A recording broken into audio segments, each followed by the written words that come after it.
Olá, sejam todos bem-vindos.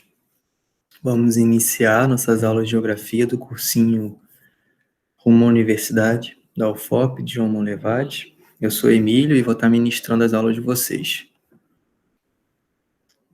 Hoje a gente começa falando sobre as etapas do capitalismo, a forma como que foi se desenvolvendo.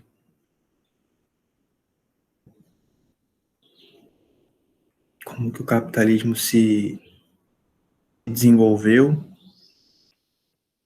evoluiu, as transformações no espaço, as mudanças, né, na forma de se compreender o mundo, dinâmica na produção do espaço também, né, como que as inovações tecnológicas, e já vamos começar falando um pouco sobre isso, como que as inovações tecnológicas, ela transformou, mudou a percepção das pessoas, né, o deslocamento da informação, na comunicação e na rede de transporte também.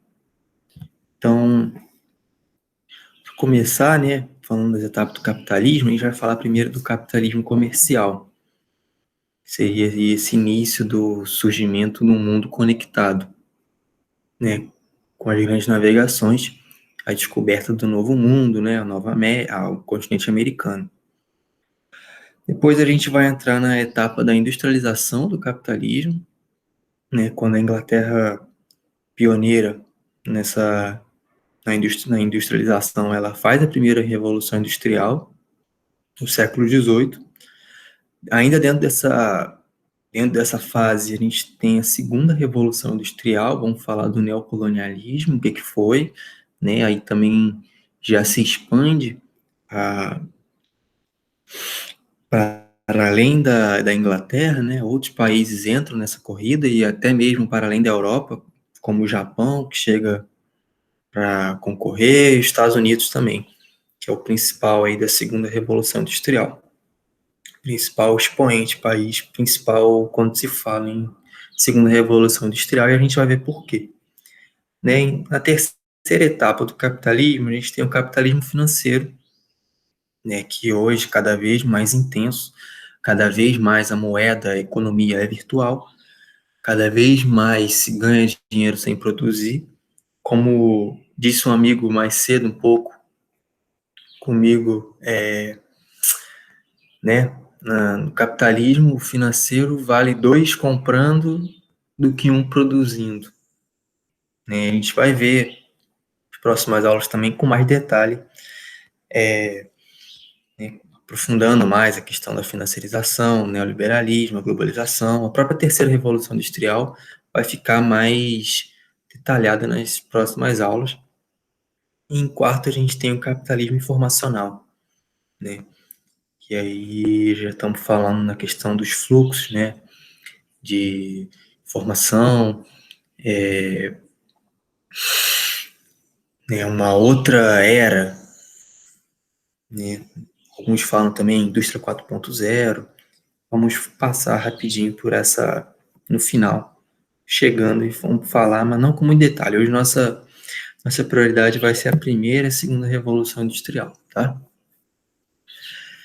Então, quando a gente fala do capitalismo comercial, né, ele também é chamado de mercantilismo. E aí nós temos sua intensificação entre o século XV e XVIII, mas começou antes, já na baixa Idade Média, entre o século X e o século XV, já se tinha, né, a formação da burguesia, que é a classe comerciante, se tinha a formação dos burgos, as cidades, né, na Europa, e um aumento, uma intensificação das trocas comerciais, mas é nesse momento entre o século XV e XVIII, quando acontecem as grandes navegações, tendo Portugal, né, o primeiro país a se lançar no mundo, principal potência da época, também é o primeiro país a criar um Estado-nação, né, ou seja, unificar, né, unificar a moeda, unificar poder, o controle, a política, a gestão do território, e também isso envolve militarmente, né, além das estratégias, quais fazer, de que forma fazer. E depois também nessa sequência tem a Espanha aqui na América Latina, logo em seguida já se lança também ao mar. Posteriormente, a gente vai ter países como a Inglaterra, a França e a Holanda, tá? Sendo que a Inglaterra vai ganhar aí depois destaque quando ela adquire o controle, o domínio do Atlântico, das companhias ocidentais e das Índias Ocidentais, e com isso ela é a quem mais enriquece, né? Portugal é invadido pela França, vocês sabem que a família real veio para cá, para o Brasil. Portugal entrou numa série de crises, conflitos com a Holanda, que invadiu o território aqui brasileiro, que fez com que gastasse muito dinheiro também. E aí, por aí vai. Assim, própria gestão, né? Portugal não foi por um tempo domínio, acabou caindo, da mesma forma que a Inglaterra também foi, passou para os Estados Unidos, e por aí vai. Hoje a gente já vive uma transição, né? Os Estados Unidos deixando de ser a principal potência econômica, depois de vários anos de hegemonia, dominação, e já tem a ascensão da China.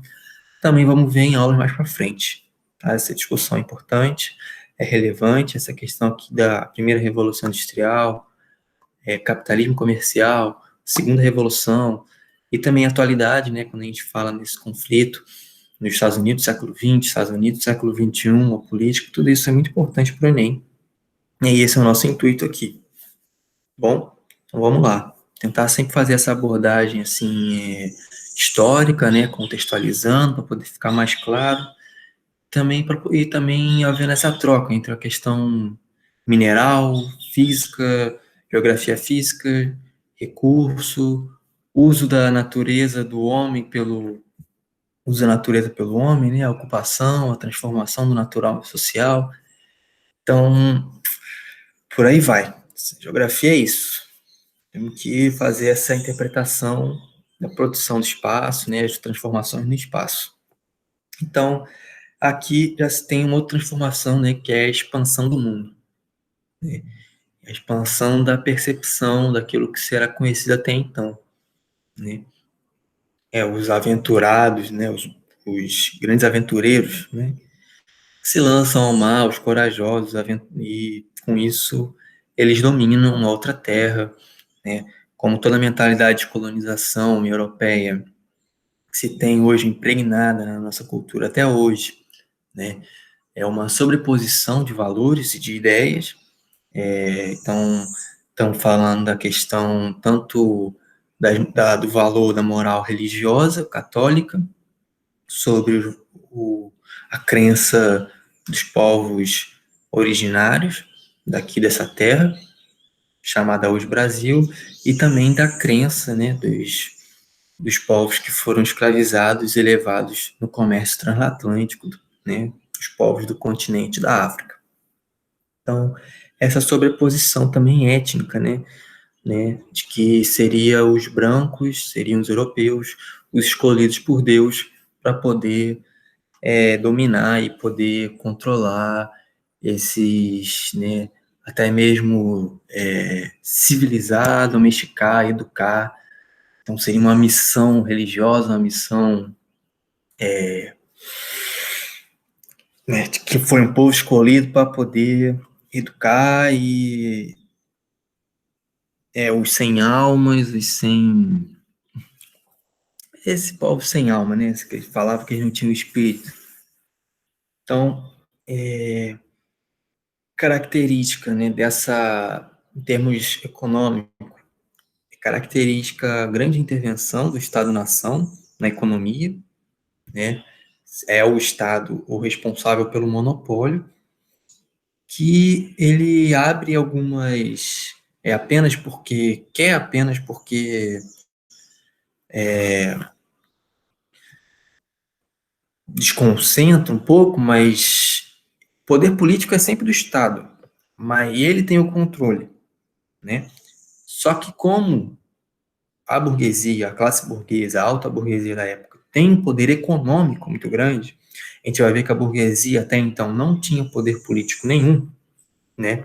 Nós estamos falando dessa época, uma época do Estado absoluto, né, em que o rei se diz, é dito, que ele é representante de Deus na Terra, e esse poder é passado de forma hereditária entre as dinastias, as famílias, e ele faz o que bem entende, manda e desmanda, tudo é a palavra do rei é a lei, né? Aí que vem as invenções, né? A lei, também a criação, junto com o Estado, por aí vai.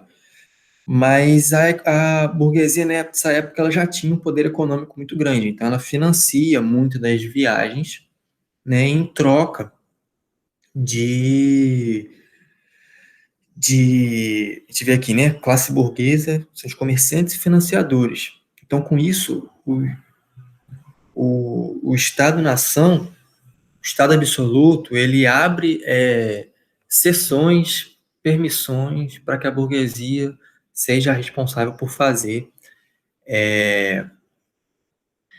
determinadas vendas. Então, a burguesia que vai, né, comprar escravos no continente africano, que vai levar para cá, para a América do Sul, e vai trocar por produtos como cachaça, como madeira, e vai levar para a cana também, né, o açúcar para a Europa, com isso vai trocar. Então, a burguesia é quem faz essas trocas econômicas, né? Mas sempre pagando tributos ao Estado e o Estado sempre intervendo, né? Tipo assim, a burguesia só faz porque o Estado permite. Então, a monarquia, como já falei, o Estado absoluto, e com isso se tinha também a ideia de é, a noção de do enriquecimento do Estado está sempre vinculado com a maior capacidade de exportar do que importar, ou seja, é aquela noção da balança comercial favorável. Você tem que vender mais do que você compra. Além também, outra noção que se tinha nessa época, é que a riqueza é o acúmulo dos bens, acúmulo de riqueza mineral, né? Então é ouro, é prata, esse tipo de coisa, tá? Então, né, explorando a natureza, explorando outras pessoas com a mentalidade colonial, esses países, esses estados-nação, essas nações, elas acumularam capital, ou seja, enriqueceram, né? E na mentalidade, né, na percepção do capitalismo, o enriquecimento é o acúmulo, né? E o desenvolvimento é a reprodução, é a acumulação ampliada, é a produção e a reprodução daquilo que se pretende para poder desenvolver. Então, cada vez mais você acumula, porque tendo acumulado, você pode produzir, reproduzir de forma cada vez maior para poder ampliar, desenvolver, ficar melhor, maior, aumentar mercado e por aí vai, né? Então, frisando que foi usado, né, mão de obra escrava, indígena e nativa da África, além da exploração da terra, né, que é um recurso natural, e também de metais, né? Caso o ouro, né, tem o ciclo do ouro, depois do ciclo da cana-de-açúcar, que a gente vai ver aí mais para frente, em outras aulas, na aula de história também, com mais detalhe, assim, vocês vão tá pegando essa questão, né? Então, alguns chamam essa fase de pré-capitalismo, tá, gente? Que seria, então, a acumulação primitiva do capital. E aí, a fase seguinte, né, capitalismo industrial, tendo ainda para fazer a primeira revolução industrial e depois a segunda revolução industrial, né, para além da Europa. Então, a Inglaterra aí no século XVIII, né, segunda metade do século XVIII, ela vai fazer a primeira revolução industrial, que a gente destaca, né, essa revolução, né, pelos seguintes elementos que surgiram, né, são as máquinas a vapor e o tear mecânico, né, tudo isso acelera a produção, né, o tear mecânico permite produzir em menos tempo, contratando menos pessoas, e produzir mais roupas, né, costurar mais. Então, principal indústria que se desenvolve, está relacionada aqui com a cor, é um mapa mental um pouco simples, que eu fiz para vocês, é a indústria têxtil, né? A indústria têxtil dos tecidos, né? A máquina a vapor, ela é responsável por, primeiramente, ter uma aceleração do tempo, encurtamento do espaço, isso cada vez maior, né? Hoje, na globalização, né, a gente vai ver como que as coisas vão acontecendo, uma série de coisas, né? Uma liga a outra. Você vê que a primeira revolução industrial está ligada à fase mercantil e por aí vai, né? Dessa forma, o espaço vai sendo produzido, as sociedades vão mudando e aí hoje a gente tem a compressão do espaço-tempo que se iniciou aí com as grandes navegações e a máquina a vapor. Lembrando que as grandes navegações era a vela, né? A máquina a vapor já permite uma indústria naval mais desenvolvida. Até naquele filme do Piratas do Caribe, tem o barco lá da, da Marinha Inglesa, que é o barco mais rápido de todos, porque ele é a vapor, não é a vela, né? Então, a gente tem, nessa época, um desenvolvimento da indústria naval, desenvolvimento da indústria ferroviária, então, estamos falando da via de transporte, né, das redes de transporte, e também da indústria da metalurgia, né, são os metais. E aí esse aqui está relacionado, como você vê aqui no lado esquerdo, às jazidas de carvão e minérios de ferro, que é o quê? É um ponto importante para poder dizer que a primeira revolução industrial foi na Inglaterra por esses três motivos que estão aqui do lado esquerdo, né? Os quatro principais que impulsionaram, né? Então, nessa questão dos recursos minerais, a gente fala por que foi na Inglaterra, porque essas jazidas, essas fontes de matéria-prima, elas estavam no território inglês. Então, se não tivesse, naquela época, 1700 e pouco, seria impossível, né? Como hoje a gente tem o Brasil, a Vale, que leva minério, explora minério aqui em Minas pra caramba, no Pará, alumínio, minério de ferro, tudo mais, e transporta o minério de ferro bruto, né, para o outro lado do mundo, leva lá para a China processa e aí vai, né, fazer vai refinar, vai poder dividir, vai processar aquilo ali, industrializar, e aí disso vai para a indústria de telefone, indústria de informática, que aí você tem nos Estados Unidos os polos industriais, os polos técnicos científicos, responsáveis, né, por um um elaboramento assim, mais complexo, né, uma tecnologia mais avançada, e você tem essa produção segmentada, né? Hoje é possível isso. Hoje o mundo está interconectado. Eu estou aqui na minha casa dando aula para vocês via internet. Naquela época, não. Naquela época só foi possível porque o espaço prático da época, né, o espaço físico era aquele ali, era o próprio espaço prático, né? Hoje o espaço já é em rede, segmentado, a gente vai ver também isso mais para frente, tá? Então, não fosse as jazidas, né, as matérias-primas, minérios de ferro no território inglês, a Inglaterra dificilmente, né, por mais de ter, apesar de ter as outras motivações, dificilmente poderia acontecer.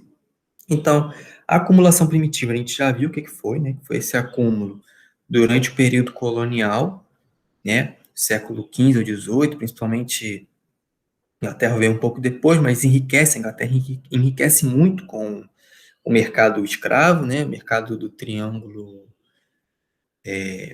do Atlântico, e com isso a gente relaciona, né, com a doutrina que surge também na época, entre os pensadores, entre a classe cientista da época, produtora de pensamento, a própria burguesia, o próprio clero, que vem com as noções do liberalismo econômico, né? E aí a gente, que até hoje, né, influenciou aí depois o neoliberalismo, que a gente vai ver o que que é, mas que são as bases do capitalismo também, quando se fala na doutrina, na mentalidade, que é o que sustenta é, por exemplo, a propriedade privada, né? E um mercado livre, um mercado sem intervenção, que se autorregula e por aí vai. Então, a gente vai ter o que a Revolução Industrial, essa primeira, ela vai transformar é no modelo, né? Mudanças no modelo de produção, nas relações de trabalho e também na organização do espaço mundial, né? E na organização do espaço das cidades também, né? Tem o surgimento das cidades, né? Isso aqui está relacionado, o surgimento das cidades, com a lei do cercamento de terras, né? O que foi a lei de cercamento de terras? Áreas que eram feudos, áreas, né, do campo que eram feudos, ou seja, áreas comuns, e que as pessoas viviam da terra ali, né, foram desapropriadas e tornaram aquilo ali uma propriedade privada, e foi usada, aquela terra passou, ao invés de ser usada para cultivar o alimento do pessoal que, né, vivia daquilo que plantava e assim produzir, reproduzir a sua vida, né, com o seu modo de vida, com os seus valores, né, se tinha técnicas específicas aquela galera que vivia ali, tinha práticas, crenças, né?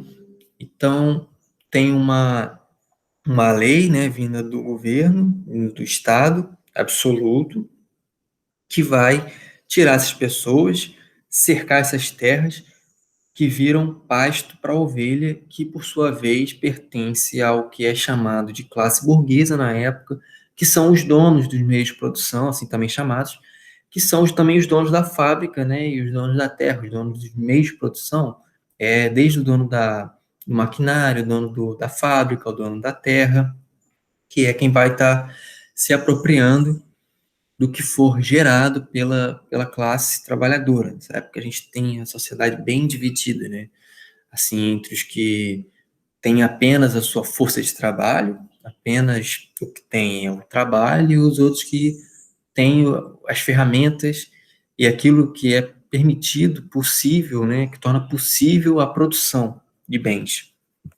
Então, aí a classe burguesa, né, ela toma essa terra, cria as ovelhas, que vai alimentar aí a indústria têxtil, né? Então, está relacionado. E, além disso, o quarto elemento, que é o que é motivador, torna possível a primeira Revolução Industrial sendo na Inglaterra, né? Por que de acontecer na Inglaterra?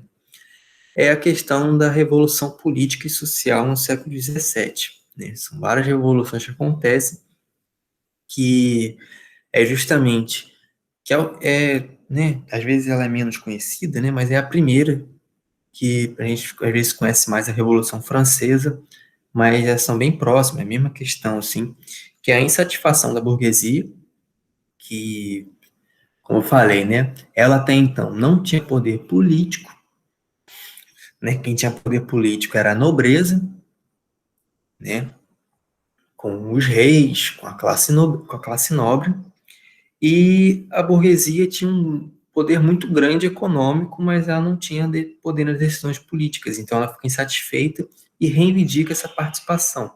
Com isso, tem guerras internas, tem tomadas de poder, cabeça de rei rolando aí, né, sendo decapitada, Revolução Francesa. Mas aqui na Revolução Inglesa o que acontece, né, é a burguesia, também, assim como na Revolução Francesa, ascendeu ao poder, e o surgimento do modelo parlamentar. Até hoje tem a monarquia parlamentar. Tu tem lá a família real, que não sei por que a gente consome esse tipo de informação ainda, e, tipo, o príncipe, sei lá o que, vai casar e, né, não só isso, né, pior do que isso, você ficar acompanhando o bafafá, né, o tititi da classe nobre, porque isso a gente acompanha também da classe artística, da classe,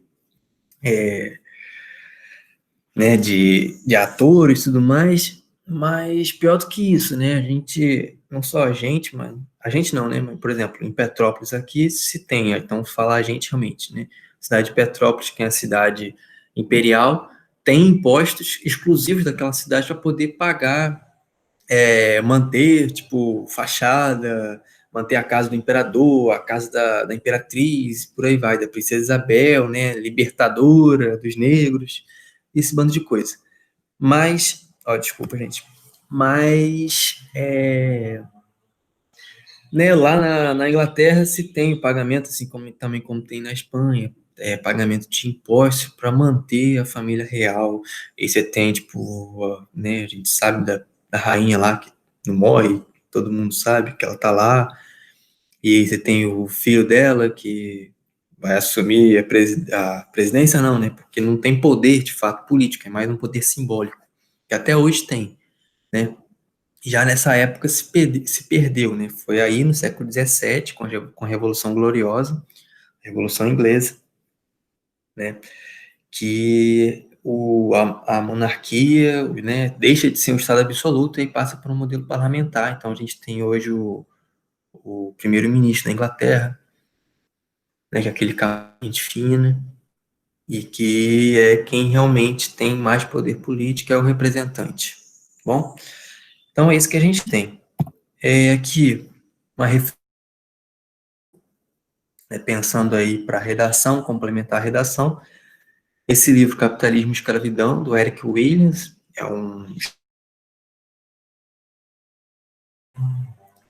nesse livro aqui ele desenvolve a tese de que a Revolução Industrial Britânica teria sido financiada pelo comércio triangular, né, onde o principal lucro era o comércio de pessoas, né, para serem escravas.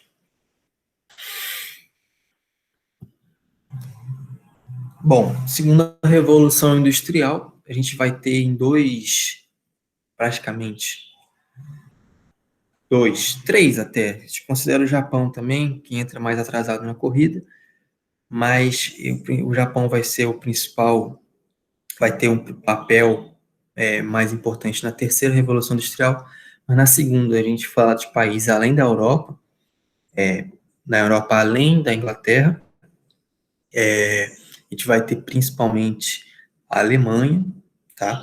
Que a Alemanha, o um militar alemão quem vai convocar uma reunião para poder se discutir a partilha da África, né? E esse movimento foi chamado como neocolonialismo. A gente vai ver o que é. Em segundo momento, a gente tem os Estados Unidos também, né? Em segundo momento, não, em segundo centro, né? A gente tem os Estados Unidos como expoente da segunda revolução industrial, tá? E aí nós vamos ter a crise de 29 relacionada aos Estados Unidos, e na segunda revolução industrial a gente vai falar principalmente do quê? Desenvolvimento da indústria automobilística, tá? Indústria dos carros, o petróleo como nova fonte de energia, diferente do carvão, mas o carvão continua se usando, né? O negócio não é, agora a segunda revolução industrial, para de explorar carvão, que agora mudou, agora é só petróleo. Não. Quem tem carvão, quem explora carvão, né? Às vezes a pessoa, né? Às vezes o país, às vezes, né, o Estado-nação não tem em seu território minas, né? Minas não, né? Mas matéria-prima do petróleo, então vai continuar a explorar as jazidas de carvão. E, na verdade, até hoje se tem países explorando carvão, tá? Então, a gente sabe, né? Que é uma transição, as coisas vão acontecendo, nada é ininterrupto, assim, pá, acabou, mudou, virou a página, não vamos mais voltar atrás, não. As coisas são sucessivas, né? Dão sequência e tá em constante diálogo, né? Mas a inovação aí é o petróleo. Além disso, a eletricidade, então estamos falando de iluminação pública, né? E também o aço, importante descoberta, né? Que o aço é a mistura, né, de ligas de ferro, alumínio também. Então, importante avanço aí para a construção civil, né, para desenvolver outras possibilidades, tá? Então, isso aqui, né, o que a gente fala que foi no final do século XIX e início do século XX. Então, 1800 1870, 1860, 1880 e início do século XX, 1900 e pouquinho, tá? Nós vamos ver mais para frente aqui, então, o neocolonialismo, que, como eu falei, o general alemão, né, um militar, o Otto von Bismarck, esse cara bigodudo aqui, vocês veem na foto, ele está numa reunião que convocou entre representantes de países, né, diplomatas, outros militares também, de países da Europa, e eles partilharam a África, né, cortaram a África, dividiram entre si, e falando, ó, isso aqui vai ser meu, isso aqui vai ser seu, aqui você explora. Então, né, exemplo para poder... Agora vocês estão entendendo o porquê, né? É um neocolonialismo. Vocês estão entendendo por que no álbum de figurinhas a seleção francesa, né, a maioria são negros, né? O próprio Zidane, craque da seleção francesa, é da Argélia, do norte da África. Então, aí, né, são consequências. A gente vê até hoje consequências, além de outros também.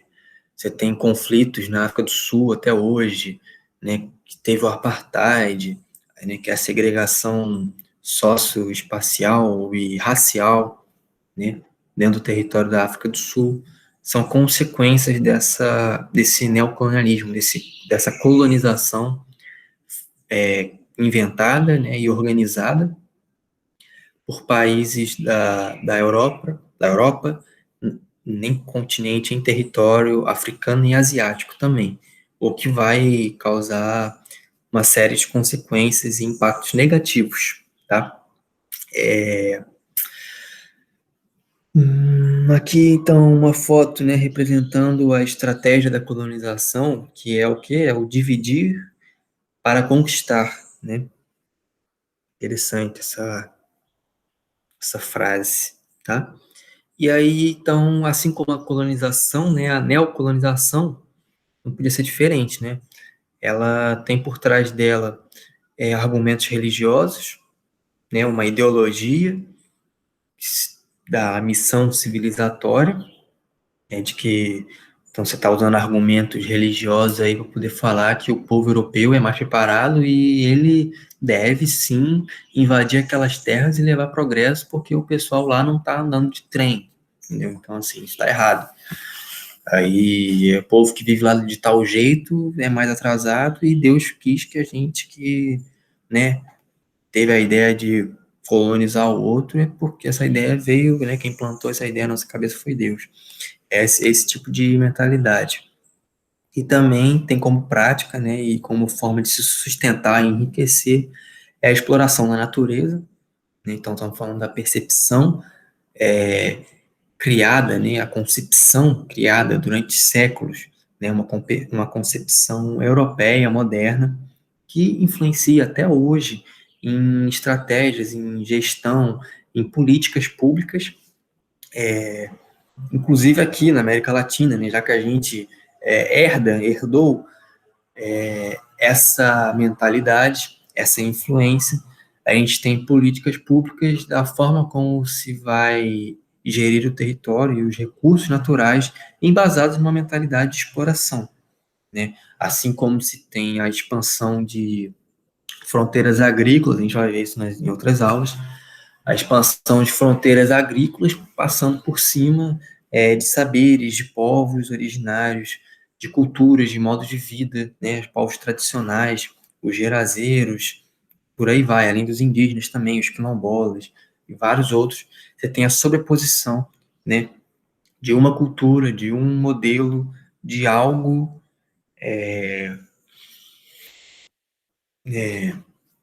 de um tipo apenas, né, sobre outros, tá? E também sobre a natureza, né? A natureza, a percepção aí, como eu falei, que ela serve para alimentar, serve para enriquecer um país. Essa percepção de que a gente não é natureza, né? Que fundamenta também da mesma forma que, né, que é a mentalidade do capitalismo de que o desenvolvimento ele é eterno, infinito, né? É a mesma mentalidade que permite, né, que de alguma forma irracional faz crer de que a Terra é plana, né? A Terra é infinita, tipo, e alimenta isso, né? Então, tá beleza, né? Acho que deram para pegar. Então, o contexto histórico, né, e as motivações são das nações europeias que querem com isso expandir economicamente, ou seja, acumular mais capital, e também expandir territorialmente, né? Porque nessa ideia tem um desenvolvimento muito forte da ciência da geografia, até mesmo. É importante falar isso, né? Que é uma geografia, é uma ciência, né? Que estava muito adormecida, né? Que remontava, né? Habitava remotamente ali tempos muito passados, né? Ali na Grécia Antiga, no Império Romano, que também estava relacionado com a expansão de civilizações, né? Expansão militar, desenvolvimento de mapas do Império Romano e expansão de gregos que viajavam e faziam descrição, né? Viajavam para o Saara, viajavam para ali pelo Mediterrâneo, para novas terras e descrevia os povos que viam. Então, a geografia, né, depois desse período aí, há 20 séculos atrás, ela ficou muito tempo adormecida e vai voltar ao seu desenvolvimento, né, nessa época aqui, da Conferência de Berlim, tá? Nessa idade moderna, do século XIX, dos anos 1800. A gente tem o Humboldt vindo aqui para a América Latina, a gente tem o Ritter, Carl Ritter, a gente tem como que é o nome do camarada? Esqueci o nome do camarada agora, mas ele era alemão também, e tinha essa percepção, esse entendimento de que o crescimento, a expansão, a, a, a prosperidade de um Estado-nação está relacionado com as matérias-primas do território, né, com aquilo que se tem no território. Então, com isso, teve um desenvolvimento muito forte da geografia na época, tá? Né, para ter uma contextualização um pouco, né? Tinha bastante a ascensão de movimentos operários, da classe operária na Europa, já nessa época, tá? Era aquela situação, esse início, essa primeira revolução industrial e a segunda, esse início. Se tinha uma jornada de trabalho muito, muito longas, né? Nenhum direito, nenhum respeito ao trabalhador, crianças já muito pequenas trabalhando nas fábricas, mulheres também, trabalhando jornadas de 15, 16 horas por dia, recebendo salário muito, muito baixo, tá? Então, com isso se tem o surgimento também do movimento sindicalista, né? E aí o comunismo, também o anarquismo, o anarcossindicalismo, e que se articulam, né, promovendo greves, levantes, a gente vai ver mais na frente. Também, assim, algumas expressões e a mudança no Fordismo, né, que mudou um pouco essa exploração do trabalhador, tá? Mudou, mas manteve, né? Algumas coisas manteve, mas a jornada diminui e por aí vai. A gente vai ver por que também que a jornada diminui, né? O darwinismo social, que que é a motivação, né? Que é uma interpretação, é a motivação para poder acontecer esse neocolonialismo. Que o quê? Né? O darwinismo social é uma compreensão, né, uma interpretação da teoria do Darwin, da seleção natural, né, e a interpretação que diz que seria, então, portanto, né, o povo europeu, o povo branco, o responsável, né, e o mais apto, o selecionado naturalmente para poder colonizar e expandir-se sobre os outros continentes e os outros povos.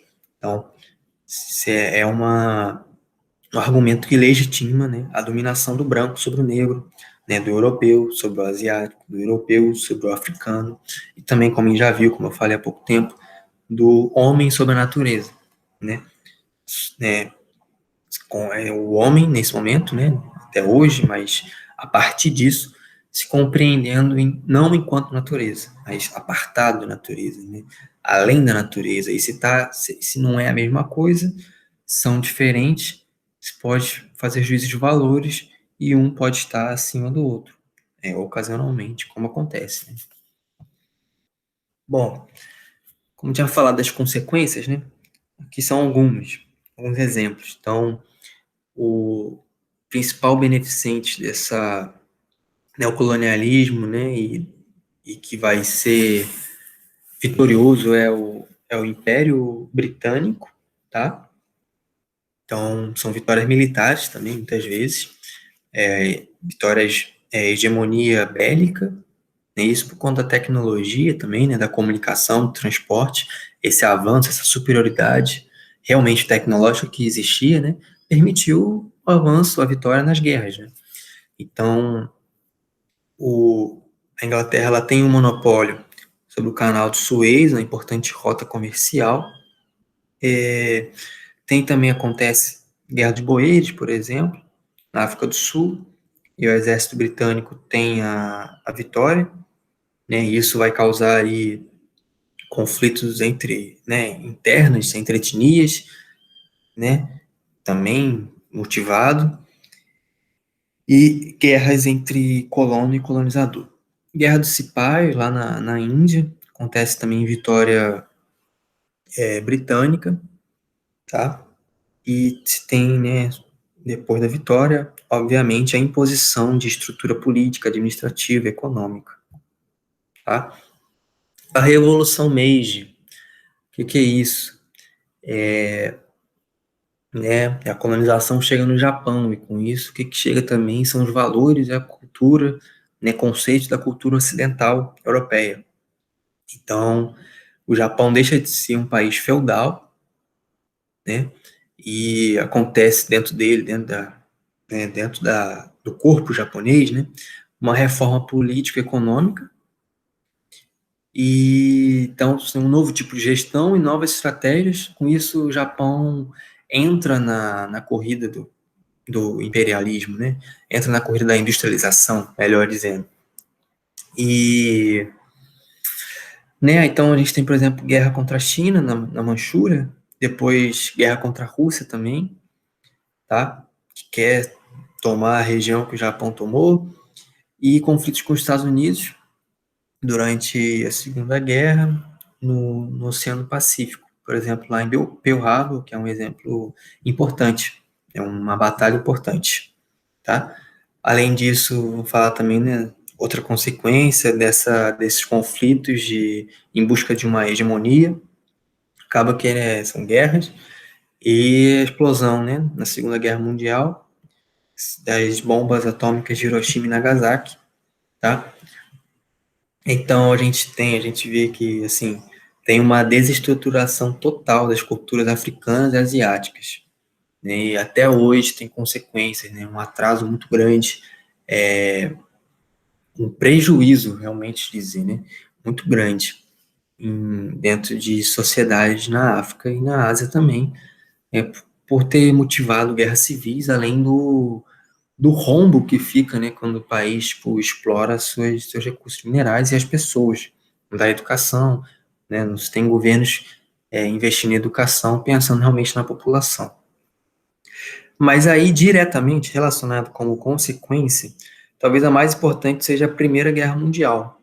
A Segunda Guerra Mundial também é consequência, né, desses conflitos, mas com a Conferência de Berlim, né, os países eles estão querendo se expandir, eles fazem, né, uma convenção, organiza, chama o pessoal para poder discutir, divide entre si, mas um está de olho no outro, né? Eles estão brigando por hegemonia. E aí isso vai desencadear na Primeira Guerra Mundial, diretamente. Né? A galera tá ali, tem até o que se chama esse período que é a paz armada, né? Seria meio que uma guerra fria, assim. O pessoal tá escaldado, a galera tá, é, né, tipo assim, segurando para não guerrear, né? Tipo assim, estão querendo se expandir e acaba que uma hora estoura, tem um estopim, e aí acaba acontecendo a Primeira Guerra Mundial, a Guerra das Trincheiras. Vocês vão ver isso com mais detalhe aí nas aulas de história. Então, portanto, né, vou resumindo aqui, temos até aqui o quê? O capitalismo mercantil, né, as grandes navegações, com isso a ascensão da burguesia, né, que vai reivindicar poder político, fazendo as revoluções liberais, e a acumulação primitiva, né, mais a revolução liberal, que é o que possibilita a primeira revolução industrial. Além disso, também, a concentração da matéria-prima no território inglês, permitindo aí, de fato, a primeira revolução industrial. E a segunda revolução industrial, né, a gente tem aí, falando da Conferência de Berlim, a divisão, né, dos países africanos. Agora, falando dos Estados Unidos, outro expoente, principal, talvez expoente, da segunda Revolução Industrial,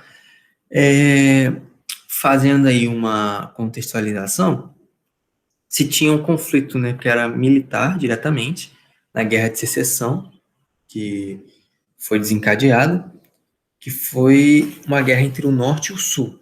Mas essa guerra, antes de ser militar, ela é ideológica, né? Aquilo que se pensa a respeito de como devem ser as coisas, né? Então, a gente tem a colônia de povoamento no norte, né? Que já tinha já desde 1600 ou 1700, não sei se 1600, mas 1700 com certeza. Você já tinha universidades lá, entendeu? Enquanto que no sul, a gente pode pegar o sul dos Estados Unidos, chamada, né, o tipo de colonização lá foi plantation, a gente associa a colonização do Brasil, assim, são grandes latifúndios, né, que é o plantation? Grandes terras, ou seja, latifúndios, que estão concentrados na mão de pequenas oligarquias, pequenas pessoas, né, de poucas pessoas, né, que têm um poder político muito, muito grande, até a nível nacional, né, regional e nacional mesmo. Até hoje no Brasil você tem oligarquias que, né, pessoas que são eleitos governadores aí, senadores e que estão na política há muito tempo, há centenas, há décadas, né, e mesmo mais de um século a família está lá no poder né, faz parte da bancada do boi e é latifundiário. E né, além disso, o plantation ele se fundamenta pelo uso de mão de obra escrava e por não criar um mercado interno.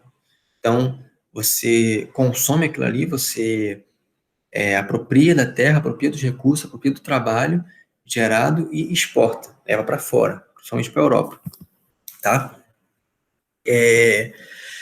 Enquanto que a colônia de povoamento, você vê, né, em 1600, 1700 no Brasil, a gente estava aqui ainda, né, vocês sabem, ciclo do ouro, tipo, uma sociedade totalmente escravocrata, e no sul dos Estados Unidos também.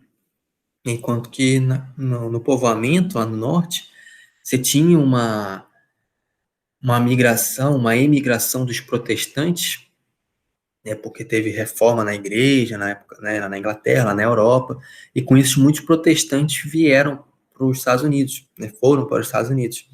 E aí, assim, povoar. Então, se tinha uma questão, tipo, realmente construir uma nova vida lá, né? Tipo assim, a gente não tá aqui para poder explorar e vender e, tipo, só ganhar dinheiro. A gente vai, colonizar aqui no sentido de criar uma nova terra e até uma nova possibilidade, né? Tem a oportunidade de se criar algo novo, né? E aí, com isso, tem um trabalho do Max Weber, que vocês vão ver na sociologia.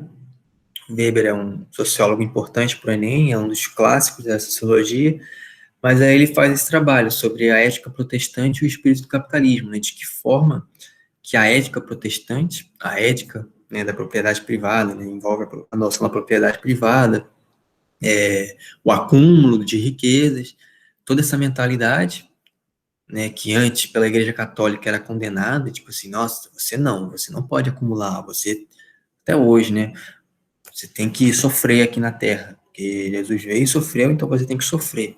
Já a ética protestante, né, a Igreja protestante, ela já tem, né, tem mudanças, transformações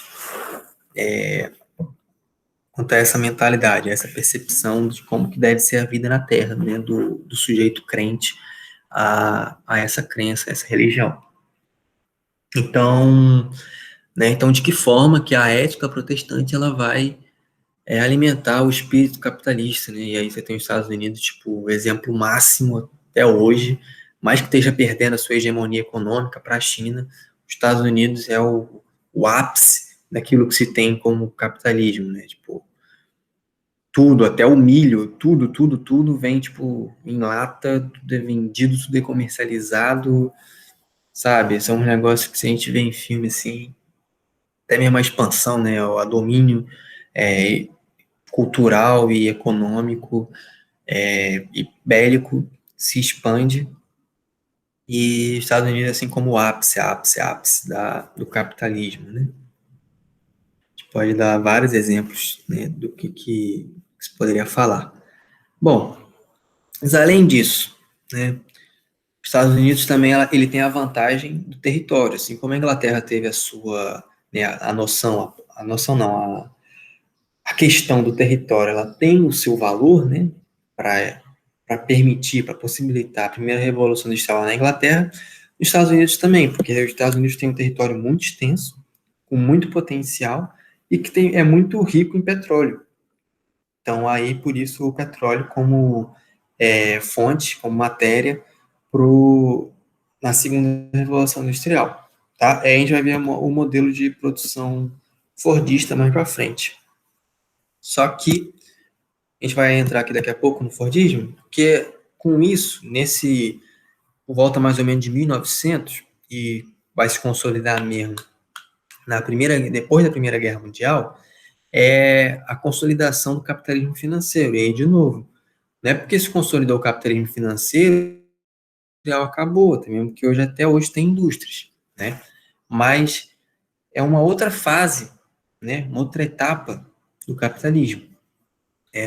Que aí ela é baseada, né, fundamentada na venda dos papéis, ou seja, de ações, até hoje, cada vez mais intenso, a gente ouve isso, no mercado da Bolsa de Valores, ou seja, uma economia virtual, tá? E aí isso hoje permite, né, com isso, permite você ganhar dinheiro sem produzir mercadoria. Antes você só ganhava dinheiro em cima, né, ou depois de você vender a mercadoria, você tem uma taxa de lucro naquilo ali.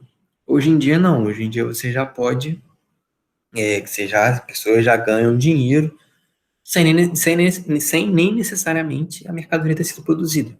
É apenas com a especulação financeira, tá? Isso aí, né, vai fazer com que o monopólio ou o oligopólio, né, ou se intensifique, tá? Então a gente tem a compra de grandes empresas, ou seja, as pequenas empresas tipo, difíceis de resistir ao mercado, dentro do mercado, e são compradas além de grandes grupos se fundirem. Então vai ter aí o surgimento de conglomerados econômicos ou corporações, um ou outro, tá? E aí essa venda de papéis, esse novo modo, né, capitalismo, vai ter a sua primeira crise em 1929, tá? O que foi a crise de 29, né? Foi a quebra da Bolsa de Valores de Nova York. Porque estava, né, até aí se tinha, era caráter nessa época, se produzir muito e criar grandes estoques, e com isso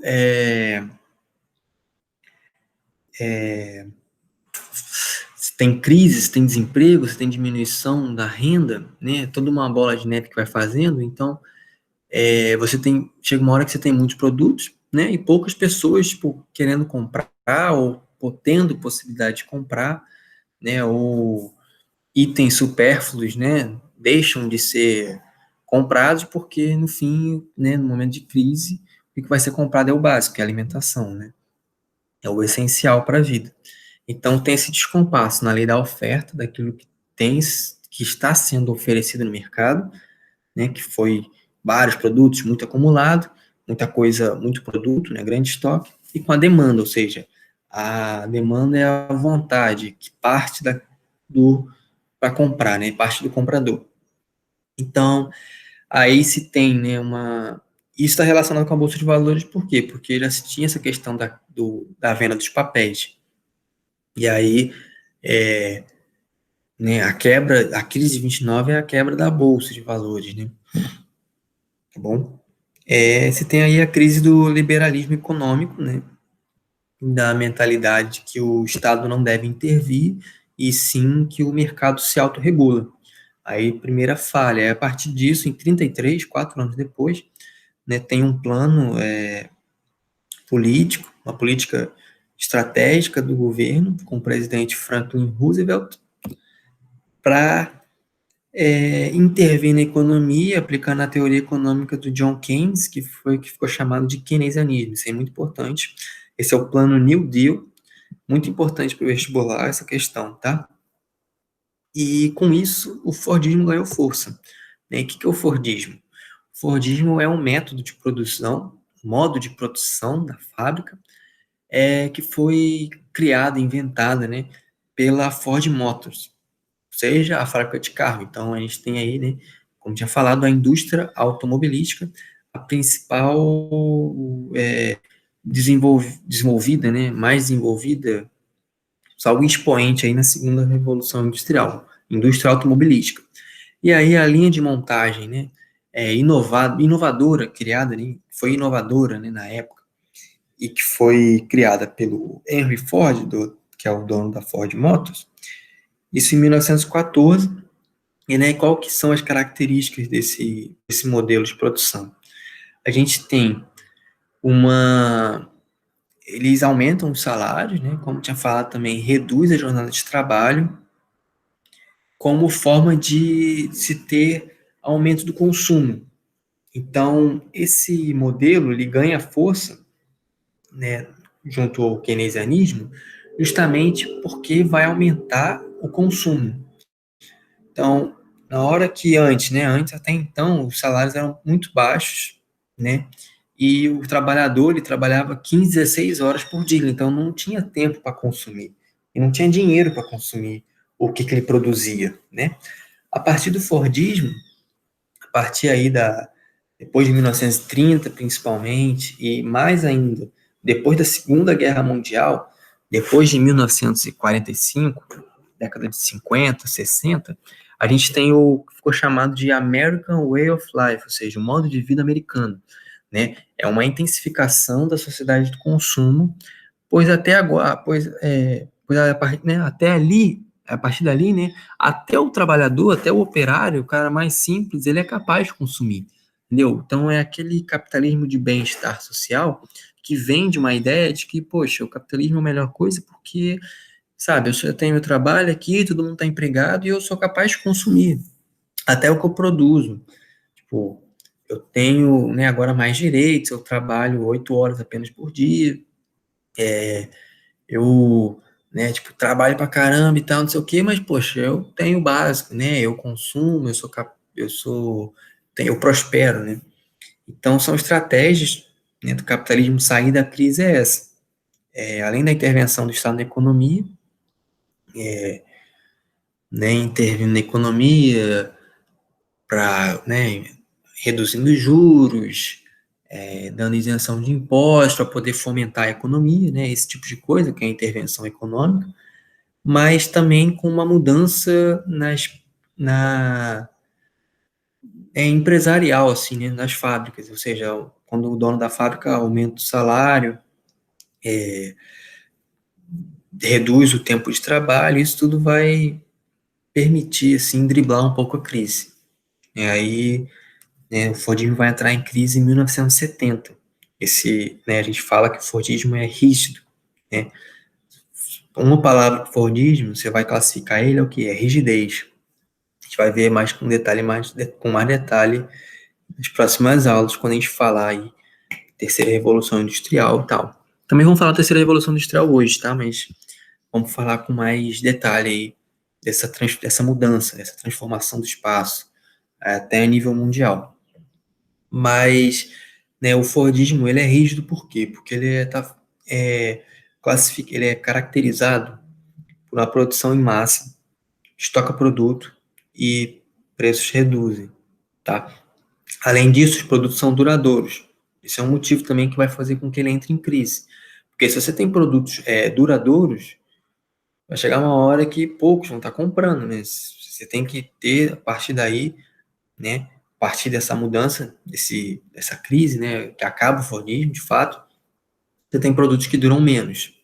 E, exemplo, até hoje a gente tem celulares, aparelhos que não duram muito tempo, enquanto que antes se tinha televisões, aparelhos de geladeira, né, mesmo carro que duravam, carros aí, geladeira, televisão, esses aparelhos assim que duravam décadas, décadas, décadas. Hoje em dia não passa aí de 5, 10 anos uma geladeira, né? Celular, 2 anos, é muito até. Beleza? O Fordismo, ele vai também introduzir esteiras rolantes, tá? E aí faz com que aumente né, essa tecnologia, essa inovação tecnológica, essa questão, essa mudança na técnica, né, vai acelerar a produção, né? E vai também fazer com que o trabalho fique dividido e alienado, porque a pessoa ela fica responsável por fazer apenas uma parte, né? Às vezes apertar um parafuso apenas da produção inteira daquilo de um produto, né?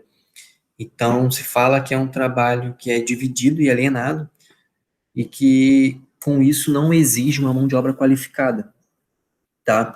Você não precisa de alguém que seja estudado, alguém que seja letrado, alguém que tenha um mestrado, tenha um conhecimento técnico, né? Para poder apertar um parafuso, para poder mexer assim uma engrenagem, ali o outro mexe para cá, o outro bate com o martelo, tá? Então a gente fala dessa questão do movimento repetitivo, controlado, dividido, trabalho alienado, por isso caráter rígido. Isso é importante, foi bem importante para o Enem. Aí, o filme Tempos Modernos, recomendo que vocês vejam, que mostra como que é essa época, esse momento. O filme é da década de 30, 1936, se não me engano. E aí, além dessa questão do trabalho alienado, da movimentação repetitiva, né, o Chaplin fica ali fazendo apenas um movimento, sai até com uma tendinite depois, com uns espasmos, assim, quando ele para de trabalhar. Ele não consegue parar de mexer o punho. Fica claro também a crítica, né, às desigualdades sociais, né, que é observada nas cidades, e também se observa ali movimentos de luta sindical. Já se tem essa articulação, tá? As greves, as passeatas, tudo mais. Então, contextualizando aqui rapidamente a situação nacional, né, vamos ver com mais detalhe na próxima aula a industrialização no Brasil, mas a gente fala o quê, né? Que tem a substituição de importações, né, a dificuldade de importar aquilo que era produzido pela Europa, que está em guerra, né, Primeira Guerra Mundial. Então, aí que surge a industrialização no Brasil, né, que ficou chamada de industrialização, substituição de importações, desculpa. A gente tem também aí movimentos de greve, né, culminar na greve na América Latina inteira, em 1917, uma greve muito grande. A recente assinatura da abolição, sem que houvesse alguma política de inclusão, né, do negro na sociedade ou alguma política que fosse compensatória, né? Então, muitos continuam trabalhando para os mesmos barões, nas mesmas fazendas, em troca apenas de comida e de cama, sem nem receber salário, sem ser incluído na sociedade, né? Sem ser, né? Sem lhe ser oferecido alguma forma de gerar trabalho e renda por forma autônoma, sem dar educação às pessoas, né? Recém saídas do cativeiro. Tem também, né, no mesmo período quase, né, mesmo ano praticamente, que é o fim do Império, então se é proclamada a República, e aí com isso a gente tem a estrutura fundiária, né, a oligarquia novamente, ainda, né, que é a República Café com Leite, também chamada de República Velha, vocês vão ver com mais detalhe na aula de história, mas é aquela questão da alternância de poder entre, né, um mandato, 4 anos, o presidente é representado por um fazendeiro de Minas, ou depois um do café, que seria do estado de São Paulo. Tá bom? Semana de Arte Moderna, em 1922, na década de 20, né, está rompendo com os padrões europeus, é um movimento, né, de valorização da cultura nacional, se pensa em criar algo novo, em se olhar para dentro do que é o nosso país. Então, um pouco dessa quebra com a Europa. Temos o movimento tenentista, insatisfação dentro da classe militar, Coluna Prestes, 18 dos Fortes, movimentos de rebelião, né, insurreição mesmo, e a Coluna Prestes, os caras, como é que se diz? Vagaram não, que não vagaram, né, eles rodaram o Brasil inteiro, o Brasil todo adentro, travando guerras com os governos locais, com as milícias locais, né, que eram muito relacionado ao poder econômico e político e militar, sempre relacionado. Então, quem era que tinha ali você imagina, 1920, lá no Nordeste, lá no Centro-Oeste, assim, quem que manda é o fazendeiro, e o fazendeiro mesmo tem um exército, que é quem organiza. E o fazendeiro é o prefeito, e o fazendeiro é o a gente vai ocasionar problemas aí de migração do Nordeste para o Sudeste, principalmente por conta da concentração da terra, né? E, e o fazendeiro, ele é o dono de tudo, ele é o dono da política, é o dono da cidade, é o dono da polícia, né? Então, a Coluna Prestes foi um movimento de uma ala militar, né, de uma coluna liderada pelo Prestes, né, que vai travando guerra e vendo as desigualdades do Brasil adentro, as pessoas passando fome, eles vão no Brasil inteiro nisso, mais de 25 mil quilômetros, tá? E aí, né, eu também contextualizando na situação nacional, um país de caráter agroexportador, né, com a mão de obra barata, o ciclo do café, a gente vai ver também na próxima aula, mais detalhe, como que a crise de 29 impacta a superprodução, né, e com isso a crise da República dos Coronéis, que vai ocasionar na tomada de poder por Getúlio Vargas. E aí ele fica aí 15 anos no poder e modifica muito o espaço brasileiro, a nação, né, modifica muito o país, uma década de muitas transformações, tá? Terceira revolução industrial, né, vai ser o quê? Vai ser a crise do Fordismo, né, na década de 70, assim também como uma sucessiva, várias crises do petróleo. E aí, com isso, a gente precisa o quê? De um novo modo de produção, que vai ser o toyotismo, né, e também uma nova fonte de matriz energética, né, uma nova energia, uma nova matéria-prima para se produzir, para se alimentar, né, as indústrias e tudo mais. Porque o petróleo está em crise. Da mesma forma que até hoje também, tipo, ainda se tem exploração de petróleo, né? Ainda se tem, a maioria dos carros andam a petróleo, andam a gasolina, né? Produtos vindos do petróleo, né? Hoje tem essa transição aí, surgimento de carros elétricos, está surgindo, né? Mas enfim, tô falando, né? Uma transição não significa que vai acabar de hora para outra aquilo ali que ficou, tá? Com a crise do Fordismo, né, vem o toyotismo, que aí seria a linha de produção da fábrica, o modelo de produção da fábrica da Toyota, por isso esse nome, né? O que ela faz? Ela diversifica produtos, né? Antes, tem até uma frase famosa do Henry Ford, que ele diz assim: você pode ter o carro da cor que tu quiser, conquanto o carro seja cinza ou preto, não lembro agora. Ou seja, né, a produção fordista é a produção em massa de apenas um tipo de produto de uma forma, da mesma cor, né? E nessa época, na 1970, se tem a necessidade de diversificar produtos, né? Você imagina, até isso é para ampliar mercado, né? Você comprava, só podia comprar um tênis, uma camisa, todo mundo andava igual, tipo, era a mesma roupa. E exige uma certa necessidade, né? Uma certa exigência, né? Existe isso, uma certa procura, né, pelas pessoas para se vestir do jeito que elas querem, né? Cada vez mais a gente tem a sociedade mais diversificada, né? Mais grupos, mais diversidade étnica, por aí vai, né? Assim, essa questão das pautas identitárias, tenho certeza que na sociologia vocês vão discutir melhor, né? Mas essa questão, né, de o toyotismo ele amplia novos mercados, diversifica produtos, tem as mercadorias menos duráveis, ou seja, tem um ciclo de consumo maior, né? E a produção ela é segmentada também, né? Já é uma época em que houve um desenvolvimento no transporte e na comunicação por conta das inovações técnicas e científicas, né? E do desenvolvimento da eletrônica, da informática, né?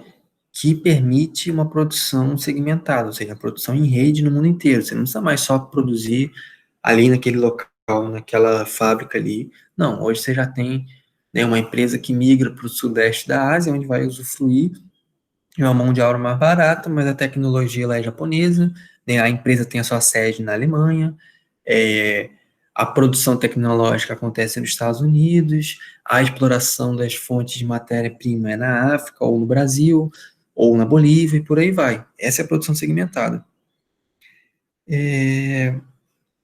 Que nós vamos ver também com mais detalhe, na aula para frente, a terceira revolução industrial, né? O neoliberalismo, ele é uma nova doutrina, né? Novo, né? Baseado no liberalismo econômico e que flexibiliza as relações de trabalho e também as leis trabalhistas, tá bom? E aí, terceira revolução industrial, a gente fala no desenvolvimento da indústria elétrica, informacional, informática, também genética. Importante, a questão genética é bem importante. E nós vamos ver em aulas mais para frente, falar aí de agricultura, né, essas mudanças nos genes.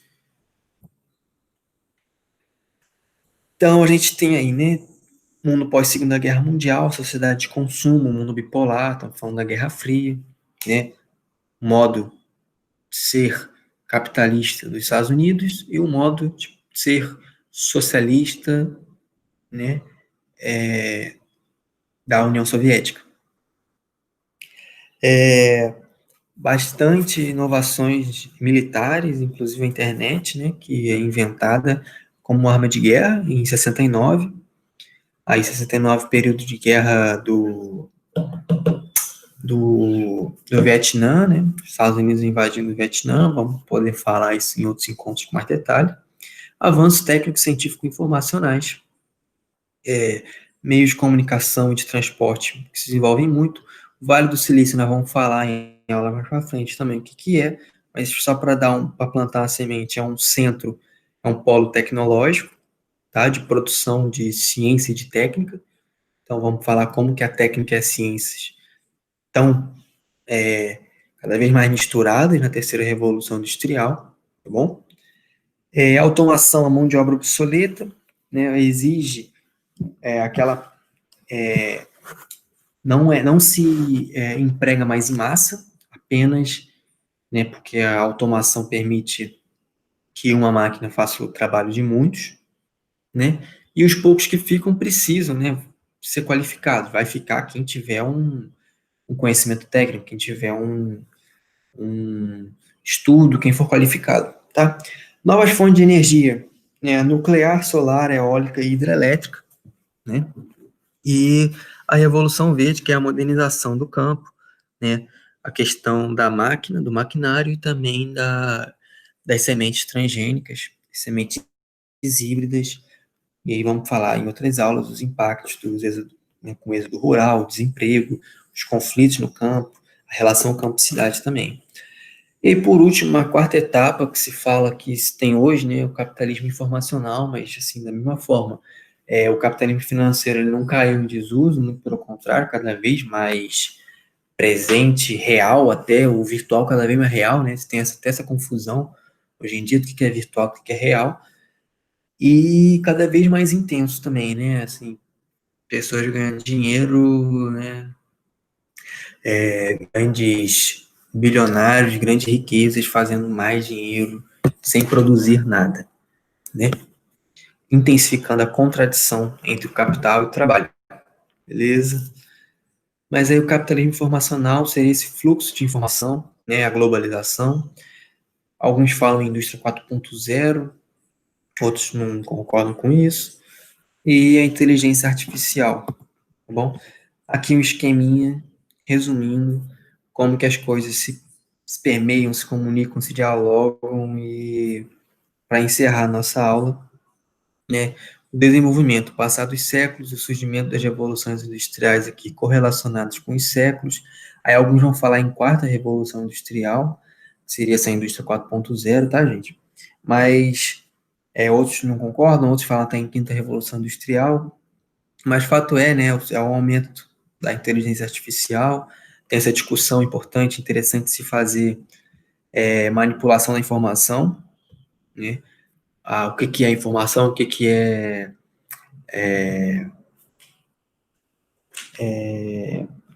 informação e comunicação, né, esse conflito.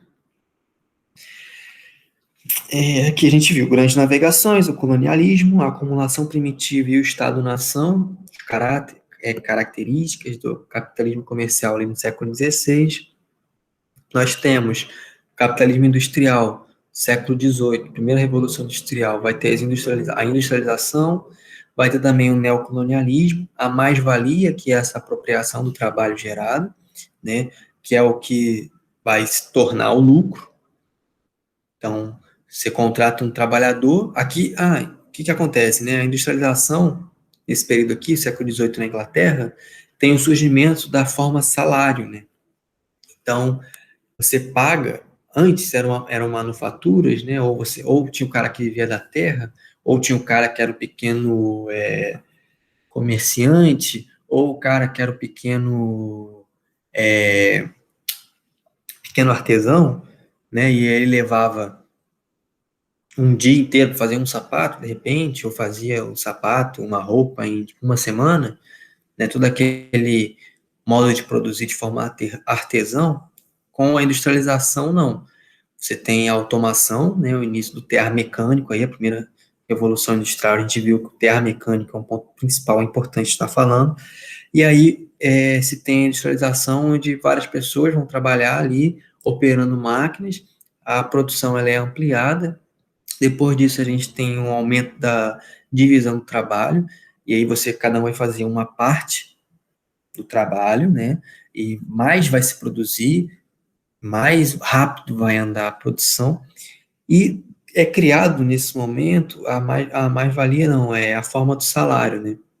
O pagamento do salário. Até então não existia salário. E aí, o que é o salário? É um preço fixo de pagamento mensal ou semanal, né? Conforme for acordado, que o dono, que o cara que está te contratando vai te pagar, né? Vocês sabem o que é salário, né? Mas a gente não tinha o salário. E aí, com isso, né, o Marx, outro teórico clássico, vocês vão ver com mais detalhe na sociologia, ele descreve a mais-valia, que seria um trabalho que não foi recompensado, né? Seja por quê, né? Tipo assim, por exemplo, meu salário é de R$ 500, só que o cara que ele trabalha ali, ele produz, na verdade, mercadorias que têm um valor acima de R$ 500, né? E essa diferença é o que seria a mais-valia, que é o que o patrão vai chamar de lucro, né? Aquilo ali é o lucro que o patrão está tirando. Né? E ele tira por quê? Porque ele tem a máquina, ele que tem o contrato, é ele que tem a vida, né? Literalmente ele tem a vida durante ali um período de horas, e dentro daquele espaço ele tem o domínio sobre a vida daquelas pessoas.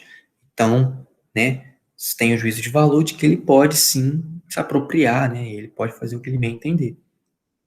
E aí, lembrando, né, esse período de bastante intensidade, bastante conflito entre a burguesia, né, fomentadora do pensamento do liberalismo e da classe operária, né, que tem a sua mais-valia, tem o seu trabalho apropriado e que constitui o lucro, que eu não falei, o lucro ele vai ser o quê?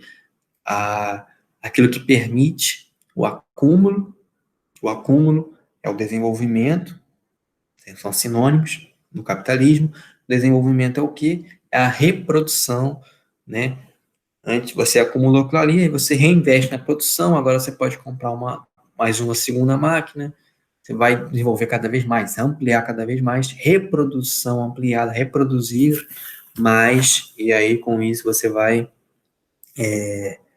desenvolver a sua indústria, se desenvolver, tudo mais. Né? Mercado financeiro que vem no século XX, ainda vamos falar aí nas aulas mais para frente, mais detalhes do neoliberalismo, a terceirização, também da especulação financeira e dos conglomerados econômicos, desculpa, que são as corporações, tá? E globalização, século XXI, vamos falar também mais para frente. Então é isso, pessoal, agradeço, valeu, muito obrigado pela audiência, espero que vocês tenham gostado, que tenha ficado claro, tá bom? A gente vai se ver aí semanalmente, toda semana pelo menos um vídeo aí sobre o disciplina da geografia, com essas aulas um pouco mais longas, e de repente eu faço uns vídeos comentando situações que ocorrerem assim semanalmente, ou então algum assunto específico, lanço um vídeo mais curto, 2, 3 minutos, para ficar mais sintetizado ali, mais sintético e mais resumido, mais claro também, tá bom? Então, muito obrigado, valeu e até a próxima.